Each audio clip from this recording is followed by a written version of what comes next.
Kalau saya pergi ke suatu tempat, saya temukan sesuatu dan langsung saya selesaikan masalahnya. Pemimpin yang sukses adalah pemimpin yang bisa memberi kesempatan sukses kepada semua orang. Kalian layak berhasil karena Tuhan adil. Jabatan cuma titipan, kalau saya tidak mampu, ya tidak bisa dipaksakan. Gagal sekali tidak apa-apa, gagal 2 kali, hingga gagal itu takut mendekati kita karena kita maju terus. Kita bisa belajar dari kegagalan kita. Suatu saat gagal takut mendekati kita karena tidak ada yang tidak mungkin. Manusia bisa berubah jika melihat contoh dari pemimpinnya.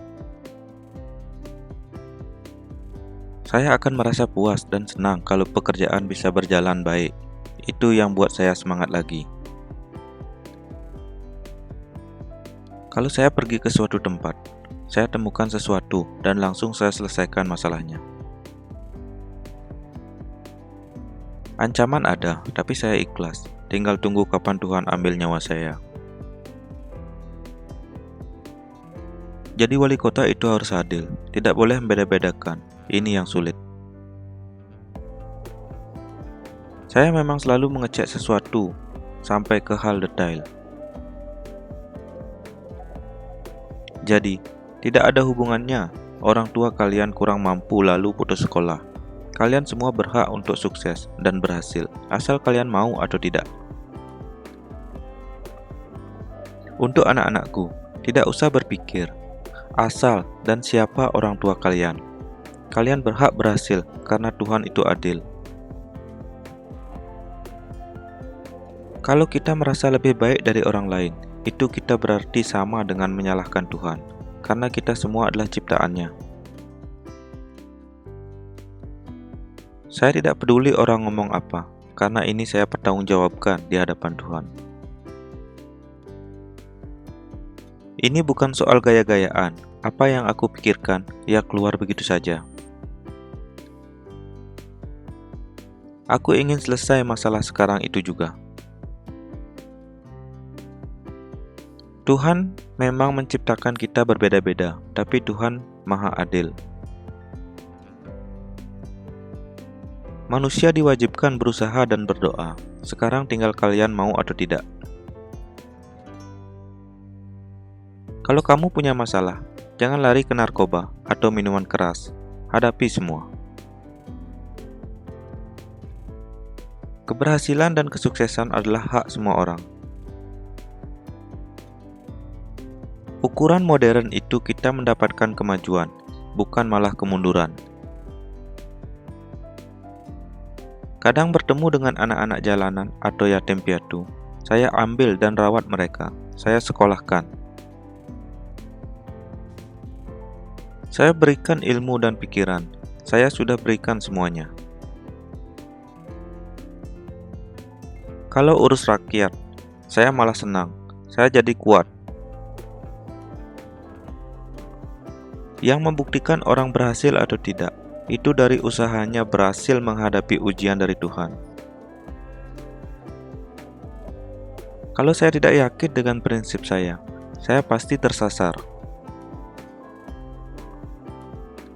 Kadang ada yang mengira saya keras dan sulit, karena saya lakukan menuruti kata hati saya, dan itu terpaksa saya tempuh. Daripada saya ngenes atau sedih, terus begini untuk apa?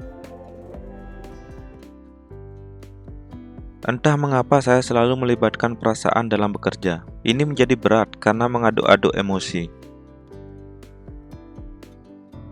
Kelebihan saya sebagai wanita, saya bisa merasakan seperti seorang ibu bagi seluruh kota.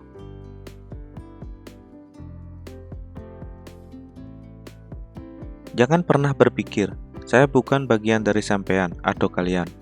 Tapi berpikirlah bahwa sampean-sampean itu juga bagian dari saya, sehingga bisa berbuat baik seperti yang orang lain lakukan. Setiap orang pasti berbuat salah, jadi jangan berkecil hati. Kalau sekarang sampean menutup wajah Ke depan sampean akan berani membanggakan diri sebagai bagian dari umumnya. Masih banyak orang lain yang menderita. Kalian itu jangan menyalahkan keadaan. Baju kamu masih bagus. Coba lihat di sekitar kalian. Kamu jangan gaya-gayaan. Kalian itu masih di bawah umur. Nanti kalau saya dipanggil dan ditanya Tuhan, dan saya tidak bisa menjawab, saya tidak akan masuk surga. Saya tidak mau tidak masuk surga. Semua yang saya miliki sudah saya berikan. Semua itu sudah tanggung jawab saya sebagaimana mestinya. Sepanjang kita niatnya bukan untuk kepentingan pribadi, tapi untuk orang lain, ngapain harus takut? Nggak ada yang perlu ditakutkan. Saya tidak peduli orang ngomong apa, karena ini saya pertanggungjawabkan di hadapan Tuhan. Saya yang tahu siapa saya. Indonesia ini negara yang besar, tapi saya tidak punya apa-apa.